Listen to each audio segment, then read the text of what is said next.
अब फिर से एक नया सवाल आ चुका है। वाई अक्ष, देखो यहाँ पे पिछली बार क्या था, एक्स अक्ष, अब इस बार यहाँ पे क्या है, वाई अक्ष। अब वाई अक्ष देखो बेटा किसको कहते हैं, ये तो एक्स अक्ष और ये हो गया हमारा वाई अक्ष।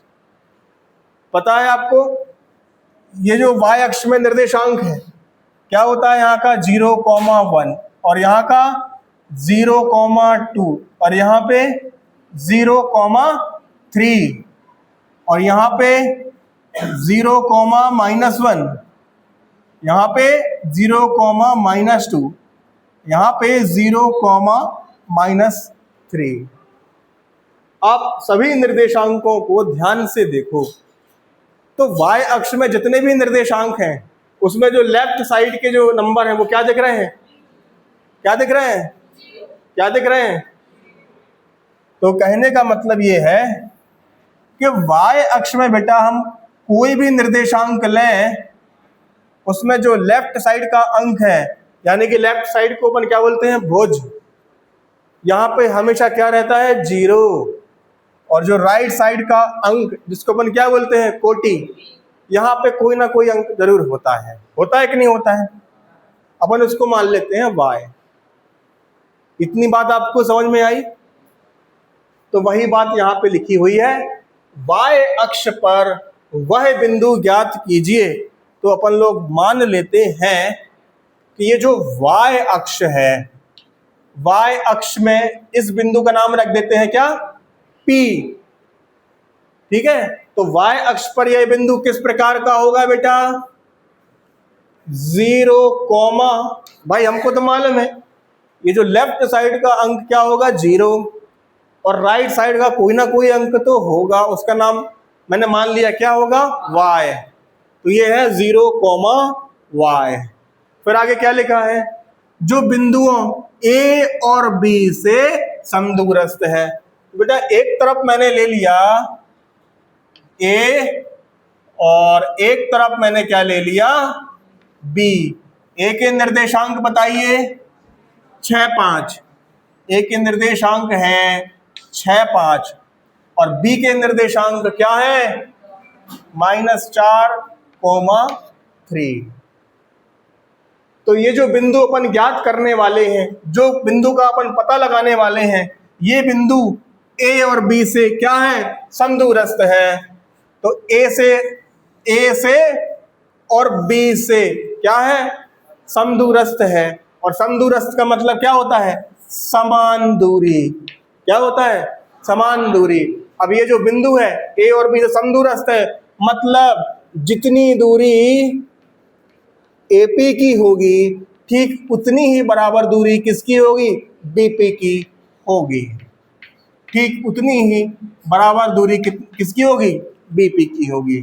क्या कहा मैंने बेटा, जितनी दूरी AP की होगी ठीक उतनी ही बराबर दूरी किसकी होगी, BP की होगी। ठीक है। तो ये जो दूरी AP अपन कैसे निकालेंगे बेटा, दूरी AP अपन लोग यहाँ पे दूरी सूत्र लिख देंगे, और दूरी सूत्र क्या होता है, x2 minus x1 square plus y2 minus y1 square. इसी दूरी सूत्र को आप एक बार और लिखिए, x2 minus x1 square plus y2 minus y1 square. इतनी बात समझ में आई। आपको करना कुछ नहीं है, करना सिर्फ इतना है, x1 x2 को पता करेंगे, y1 y2 को पता करेंगे। किसके रिस्पेक्ट में, AP के रिस्पेक्ट में। तो AP क्या है बेटा, ये है AP। इसको बोल लेते हैं अपन x1 y1 और इसको अपन क्या बोल लेते हैं, x2 y2, ऐसा अपन मान लेते हैं। ठीक है। तो x2 x1 को रखिए, x2 क्या है बेटा, x2 क्या है आपका, 0। x1 क्या है आपका, तो x1 की जगह रख दिया हमने 6। y2 क्या है आपका, y2 क्या है आपका, y, y1 क्या है आपका, y1 है आपका 5। आगे बढ़े, अब दूरी BP निकालते हैं। दूरी BP निकालने के लिए हम क्या करेंगे, दूरी सूत्र लिखेंगे। दूरी सूत्र लिखेंगे और दूरी सूत्र क्या होता है, x2 minus x1 square plus y2 minus y1 square. फिर से इस दूरी सूत्र को लिखिए। दूरी सूत्र क्या होता है, x2 minus x1 square plus y2 minus y1 square. इतनी बात समझ में आई? आपको सिर्फ इतना करना है, x1 x2 को ढूंढ के यहाँ पे लिखना है, y1 y2 को ढूंढ के यहाँ पर लिखना है। अब आप कहोगे लिख तो लिए हमने, यहाँ पर लिख लिए अपन ने, लेकिन यहाँ पे x1 y1 x2 y2 लिखे थे किसके रिस्पेक्ट में, AP के रिस्पेक्ट में, लेकिन यहाँ पर हमें किसके रिस्पेक्ट में लिखना है, BP के रिस्पेक्ट में। तो अपन लोग एक काम करते हैं, अब अपन x1 y1 इसको मान लेते हैं, x2 y2 इसको इसी को रहने देते हैं। तो देखो भाई, x2 क्या है आपका 0, x1 क्या है आपका, तो x1 की जगह हमने लिख दिया -4। y2 क्या है आपका, y2 क्या है आपका y, और y1 क्या है आपका 3। इतना समझ में आया? आगे बढ़ते हैं। 0 माइनस 6 क्या होगा, -6 स्क्वायर प्लस ये क्या हो जाएगा, y माइनस 5 का स्क्वायर बराबर, बेटा यहाँ पे क्या हो जाएगा, 0 माइनस माइनस, यहाँ 2 माइनस है बेटा, ये माइनस माइनस क्या हो जाएंगे प्लस, ये क्या हो जाएगा 4 स्क्वायर प्लस ये क्या है y माइनस 3, लिखा हमने y माइनस 3 स्क्वायर। यहां तक किसी को कोई दिक्कत? आगे बढ़ते हैं। बेटा 6 का वर्ग यानी कि 6 गुणा 6, -6 का वर्ग मतलब -6 गुणा -6, 6 का वर्ग क्या होता है 36, तो -6 का वर्ग भी क्या हो जाएगा 36 प्लस y माइनस 5 का स्क्वायर, ये क्या हो जाएगा 4 का वर्ग, 4 का वर्ग यानी कि 4 गुणे 4, और 4 गुणे 4 क्या होता है 16 प्लस y माइनस 3 का स्क्वायर। आगे बढ़ते हैं। 36 प्लस y माइनस 5 स्क्वायर, ये करनी लगा दी, 16 प्लस y माइनस 3 का स्क्वायर, और ये अपन ने यहाँ पे क्या किया करनी लगा दी। वही काम करेंगे अपन, अनुकल हमने यहाँ पे वर्ग लगा दिया, कोई दिक्कत? इस तरफ भी लगाना पड़ेगा, तब यहाँ वर्ग लगाया है तो यहाँ पर भी वर्ग लगाना पड़ेगा। उससे होगा क्या, ये वर्ग और करनी कट जाएगी, ये वर्ग और करनी कट जाएगी, तो फिर बचेगा क्या, जो करनी के अंदर लिखा था वो बचेगा। 36 प्लस y माइनस 3 का वर्ग, ये मैंने जानबूझ के लिखा, मैं चेक कर रहा था आपका ध्यान पढ़ाई में है कि नहीं, तो जिसने बताया है केवल उसका बस ध्यान पढ़ाई में है। अब देखो यहाँ पे अपन लिखेंगे 5, और यहाँ पे क्या लिखेंगे 16 प्लस y माइनस 3 का वर्ग। आगे बढ़े, ये लिखा है 36 प्लस, अब इसका आंसर मैं कुछ और लिखूंगा, y माइनस 5 के वर्ग का आंसर लिखूंगा मैं।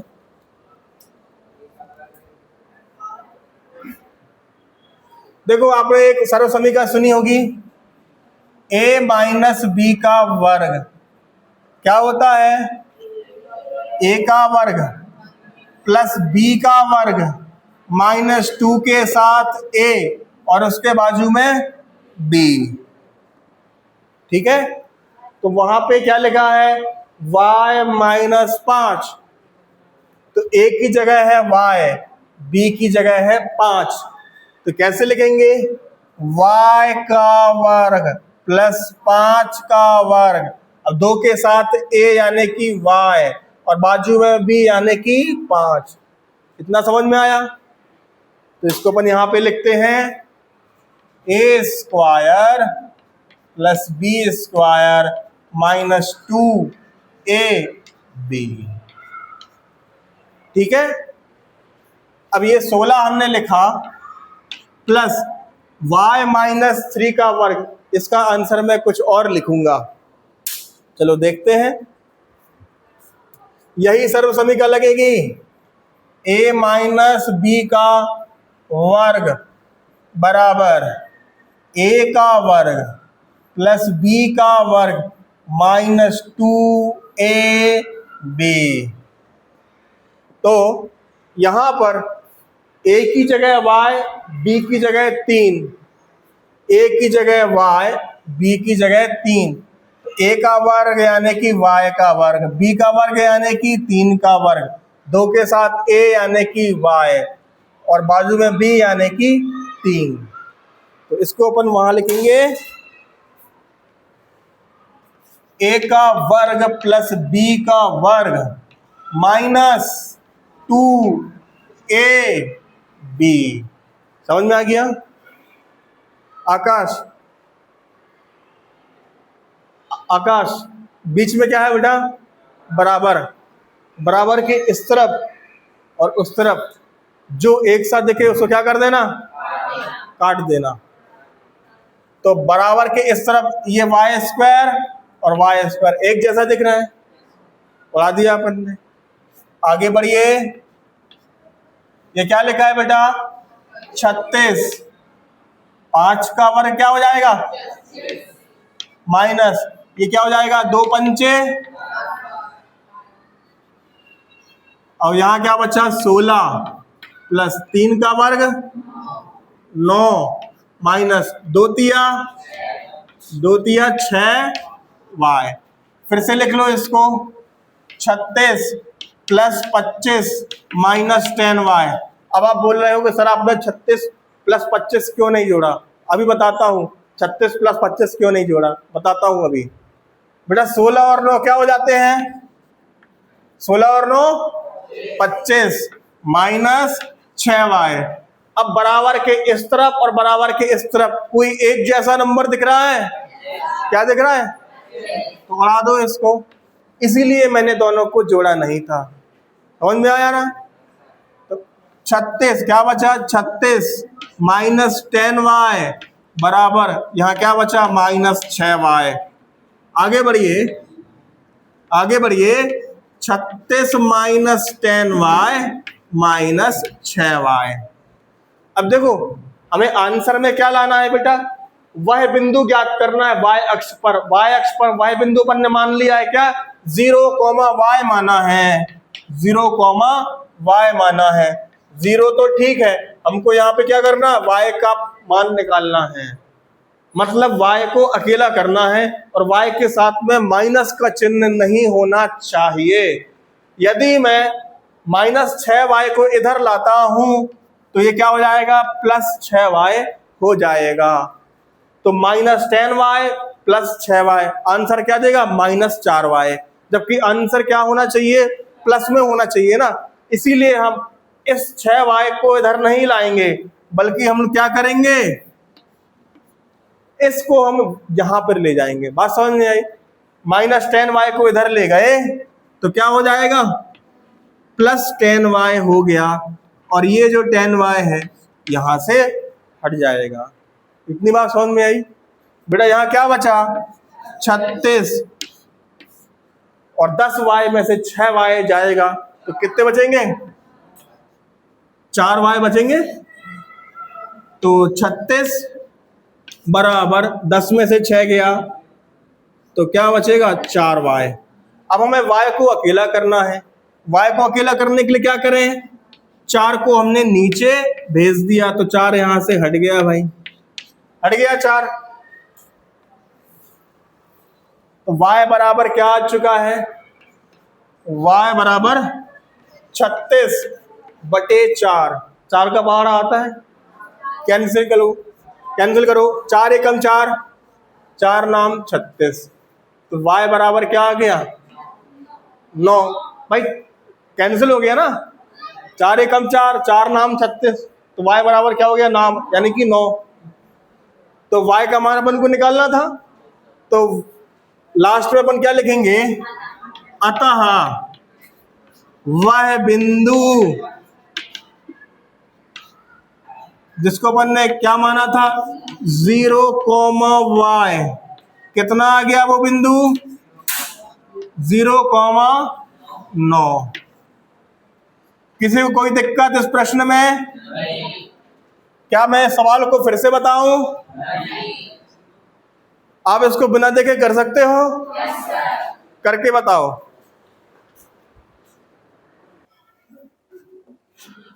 इस सवाल को अपन शुरू करते हैं। हमको यहां पर P का मान ज्ञात करना है। देखो, जो समांतर चतुर्भुज होता है ना, इतना समझ लो उसके जो विकर्ण का जो मध्य बिंदु होता है वो एक ही होता है। आप मेरी बात नहीं समझे। देखो, हमने बनाया क्या, समांतर चतुर्भुज। ये हो गया आपका समांतर चतुर्भुज। तो इसके विकर्ण क्या होते हैं बेटा, इसको बोलते हैं अपन क्या, विकर्ण। क्या हो गया विकर्ण, एक विकर्ण हो गया ये और एक विकर्ण हो गया ये, 2 विकर्ण हो गए। अब इन दोनों विकर्णों का जो मध्य बिंदु है ना, एक ही जगह पे होगा, एक ही होगा। नहीं समझे मेरी बात को? जैसे ये विकर्ण है, ये विकर्ण है, तो इस विकर्ण का मध्य बिंदु कहाँ होगा, यहां पर होगा, इस विकर्ण का, ठीक है। और इस विकर्ण का मध्य बिंदु भी कहाँ होगा, यहीं पर होगा। बात समझ में आई? ऐसा नहीं होगा कि ये एक विकर्ण हो गया, इसका भी मध्य बिंदु यहां पे रख दिया, ये दूसरा विकर्ण बनाया तो इसका मध्य बिंदु यहां पर हो गया। ये अलग विकर्ण है, ये अलग विकर्ण है, ये मध्य बिंदु, ये अलग विकर्ण है, ये अलग मध्य बिंदु। ऐसा नहीं होगा। बात समझ रहे हो? ये अलग अलग मध्य बिंदु हो गए ना, ऐसा नहीं होगा। क्या होगा, जो समांतर चतुर्भुज होते हैं उनके दोनों जो विकर्ण हैं, दोनों का जो मध्य बिंदु है वो क्या होगा, एक ही जगह पर होगा। मतलब इस विकर्ण का जो मध्य बिंदु है वो भी यहीं होगा, और इस विकर्ण का जो मध्य बिंदु है वो कहाँ होगा, यहीं पर होगा। क्या इतनी बात आपको समझ में आ गई? अब अपन आगे बढ़ते हैं। अब देखो, यहाँ पे समांतर चतुर्भुज दिया है, हमने बनाया समांतर चतुर्भुज। यदि किसी को मेरी बात ना समझ में आए तुरंत पूछ लेना। समांतर चतुर्भुज बनाया, फिर लिखा हमने A B C D, A B C D, ठीक है। ए के निर्देशांक बनाए, ए के निर्देशांक है 6,1, बी के निर्देशांक क्या है 8,2, सी के निर्देशांक क्या है 9,4, और डी के क्या निर्देशांक है P,3। इतनी बात समझ में आई? हमको लास्ट में क्या निकालना है, P का मान। कुल मिला के हमारा जो आंसर है क्या आना चाहिए, P बराबर जो भी आंसर है यही तो हमें निकालना है। तो आगे बढ़ते हैं। यहाँ पे विकर्ण कौन होंगे बेटा, ये AC होगा विकर्ण, और BD दूसरा विकर्ण क्या होगा, BD। AC और BD यहाँ पे क्या हो जाएंगे, विकर्ण, विकर्ण AC, BD। और हम जानते हैं, हम क्या जानते हैं, हम जानते हैं कि जो समांतर चतुर्भुज है, समांतर चतुर्भुज के विकर्ण के मध्य बिंदु समपाती होते हैं। मध्य बिंदु समपाती होते हैं। नहीं आई बात समझ में? देखो हमने क्या लिखा है, जो समांतर चतुर्भुज के विकर्ण क्या होते हैं, इनको बोलते हैं अपन विकर्ण। अब इन दोनों विकर्ण के मध्य बिंदु होंगे कि नहीं होंगे? मध्य बिंदु मतलब पता है ना, बीच का बिंदु। तो समांतर चतुर्भुज का जो मध्य बिंदु होगा वो संपाती होगा। संपाती मतलब एक के ऊपर एक, मतलब ये AC विकर्ण है, इस AC का विकर्ण कहाँ होगा बेटा? यहाँ पर होगा। और ये है BD, इस BD का विकर्ण कहाँ होगा? यहीं पर होगा। दोनों विकर्ण के जो मध्य बिंदु कहाँ होंगे? यहीं पर होंगे, एक के ऊपर एक होंगे। संपाती का मतलब एक के ऊपर एक। अपन ने एक चैप्टर में पढ़ा था रेखाओं के बारे में। रेखाएं कैसी होती हैं? समांतर, संपाती, प्रतिच्छेदी। संपाती में क्या होता है? एक के ऊपर एक होती है ना रेखाएं। ऐसे ही यहाँ पे जो AC का जो मध्य बिंदु होगा वो कहाँ होगा? यहीं पर होगा।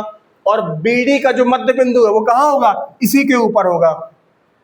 तो कहने का मतलब जो विकर्ण होता है, विकर्ण होते हैं किसके? समांतर चतुर्भुज के जो विकर्ण होते हैं, यदि उन विकर्ण के जो आप मध्य बिंदु निकालते हैं तो वो मध्य बिंदु क्या होंगे? संपाती होंगे, मतलब एक के ऊपर एक होंगे। मतलब AC का मध्य बिंदु भी यही होगा और BD का मध्य बिंदु भी क्या होगा? यही होगा।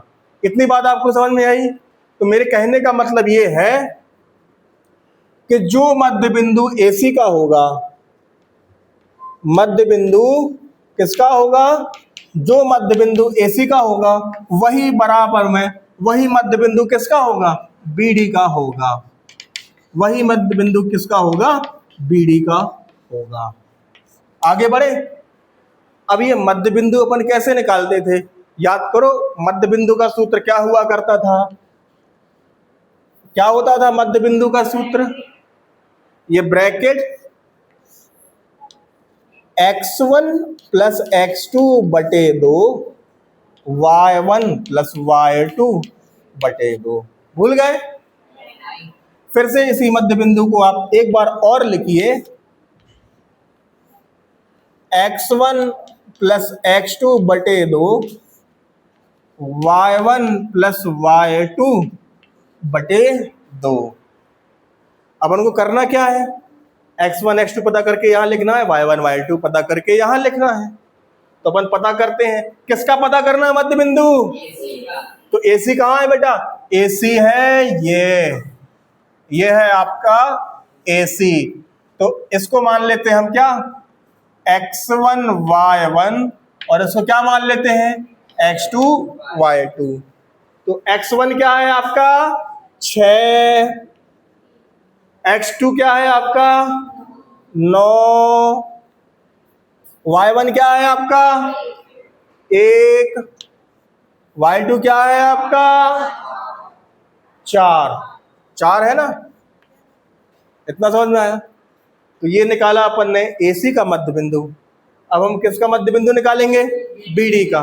तो सबसे पहले अपन सूत्र लिखेंगे, x1 प्लस x2 बटे 2 कोमा y1 प्लस y2 बटे 2।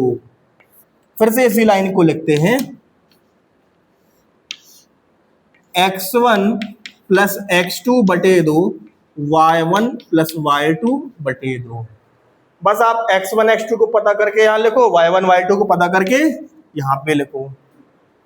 अब आप लोग कहोगे लिख तो लिए पता करके, तो बेटा अपन ने लिखे जरूर है, लेकिन किसके? AC के। यहाँ पे अपन को x1 x2 y1 y2 पता करने हैं, लेकिन किसके?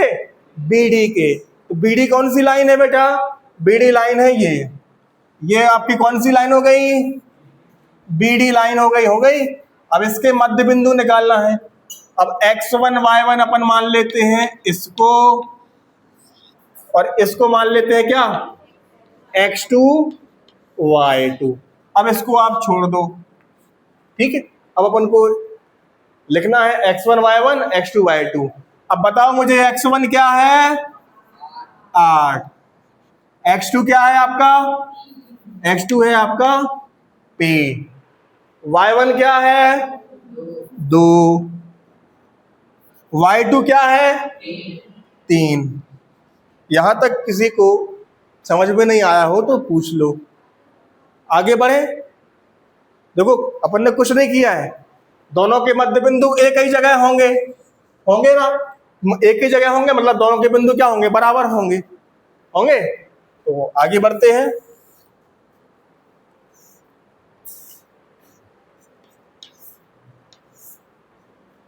बटे में 2 यहां भी है, सब जगह 2 है, यहां भी 2 है।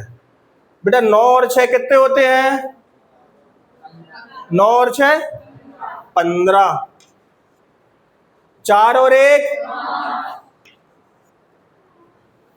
8 और p को जोड़ेंगे तो क्या आएगा, नहीं 8 प्लस p आएगा, 8 और p का गुणा करेंगे तो 8p आएगा, समझ रहे हो।